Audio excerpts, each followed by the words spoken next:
formas Bueno, de que gracias. encontremos la información, una de las formas que encontraremos la información de un estudio hidrológico. ¿Mm? Ya el río con las zonas que puede inundar para un cierto periodo de recurrencia y cómo queda el puente en relación al río. Qué partes del puente van a quedar inundadas. Como ven acá, este es un puente de 4 tramos, de los cuales 3 tramos quedan bajo agua, el otro no. Y bueno, conocer hasta qué punto de esas pilas va a llegar el tirante, va a llegar el pelo de agua. Bueno, entonces hablábamos de datos hidrológicos, de datos topográficos, hablábamos de elementos geométricos topográficos, hidrológicos, y ahora pasamos a lo geológico.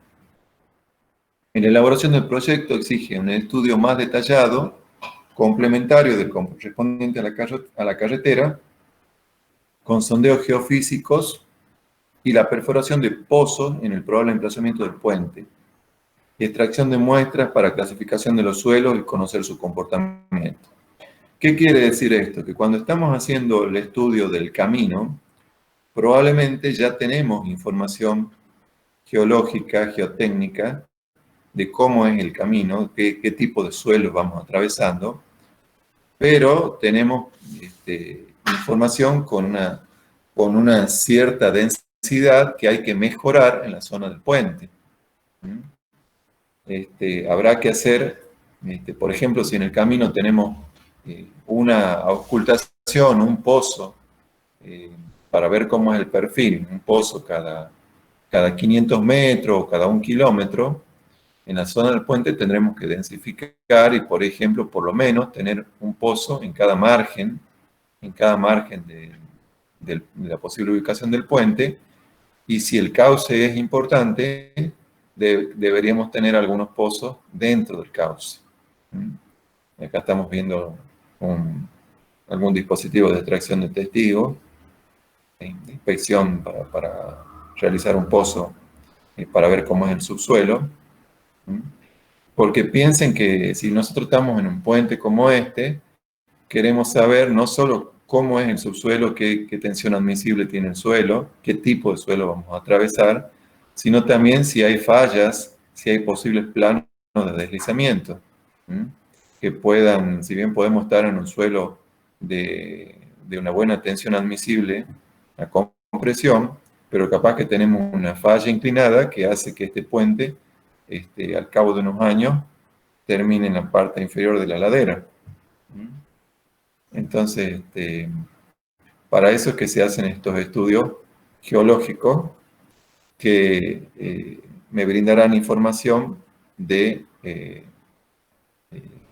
parecida a la que se muestra en esta figura, de cómo es el subsuelo en la zona del puente y en el mismo lecho.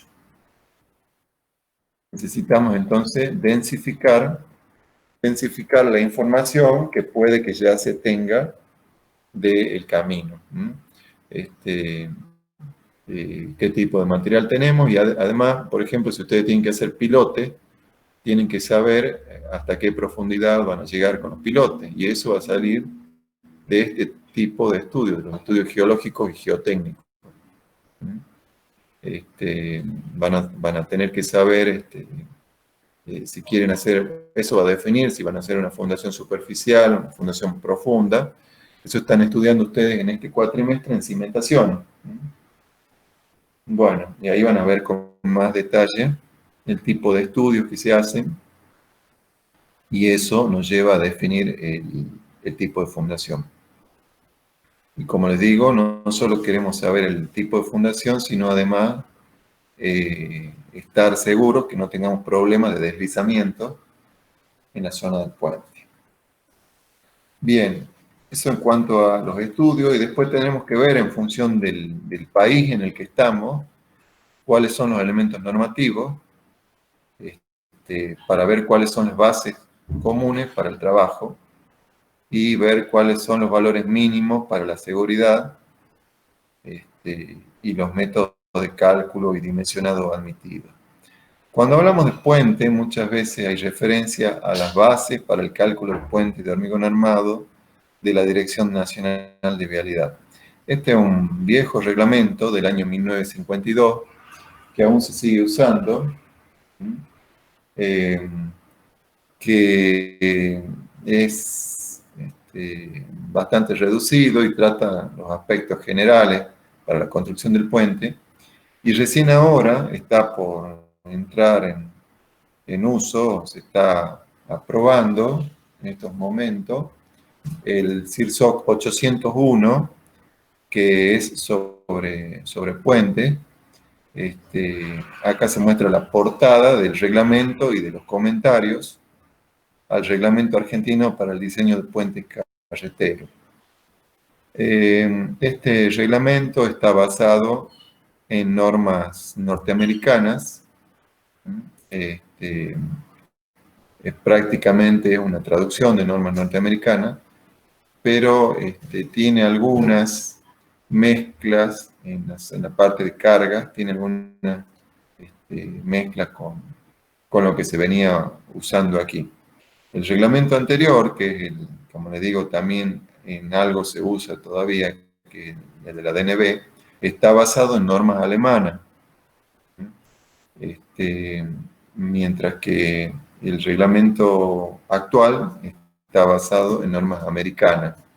La forma de trabajo de las normas europeas en general es distinta a la forma de trabajo de las normas americanas.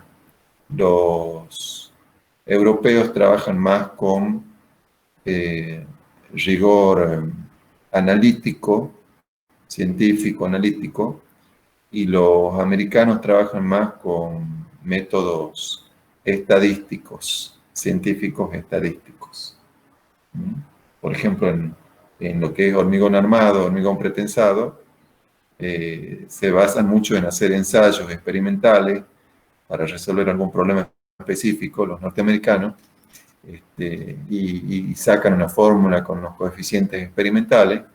En cambio, los europeos tratan de buscar una fórmula analítica que explique el fenómeno. Cada uno tiene sus pros y sus contras. Bien, y algunos elementos económicos. Vamos a apurar esta parte de la clase para ir terminando. Estos elementos juegan un rol importante, sobre todo donde el costo es relevante.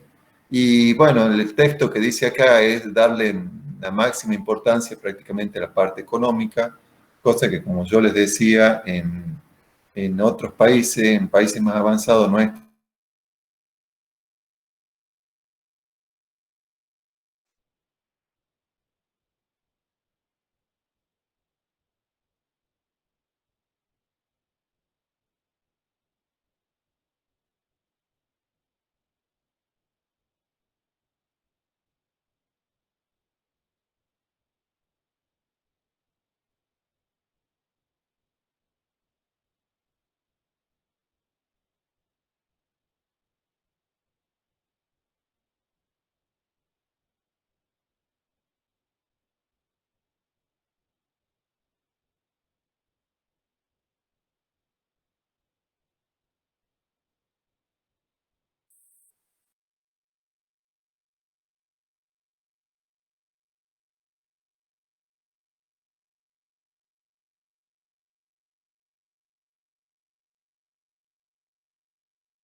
¿El ingeniero se quedó sin conexión? Sí, ahora veo si ahora lo vuelvo. sí, me parece que no. Veo si lo vuelvo a conectar. Espérame un ratito.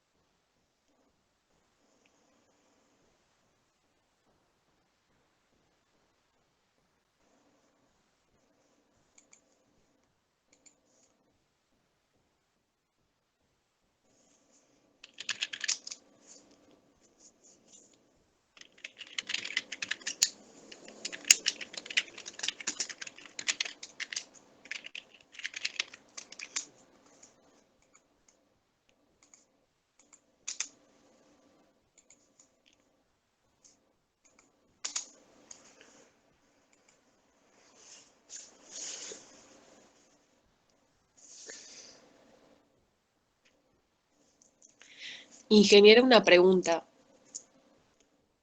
Sí, decime. Yo recién me incorporo en esta clase. No sé si ya se formaron los grupos, cada uno, o sea, si usted formó los grupos o si nosotros tenemos que ver, digamos, con quién nos agrupamos.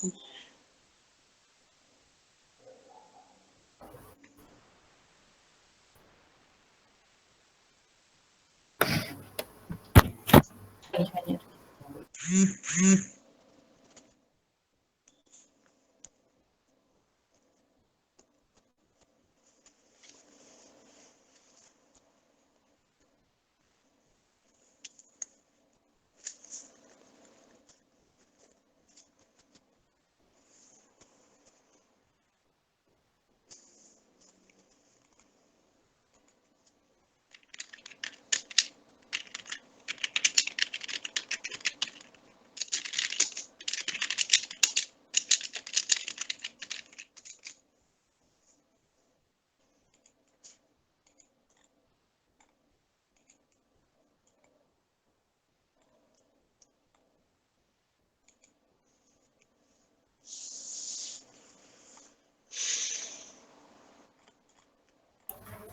Sí.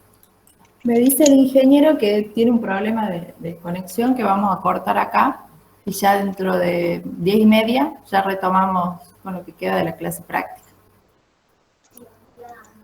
Perfecto, muchas gracias, ingeniera. Discúlpame.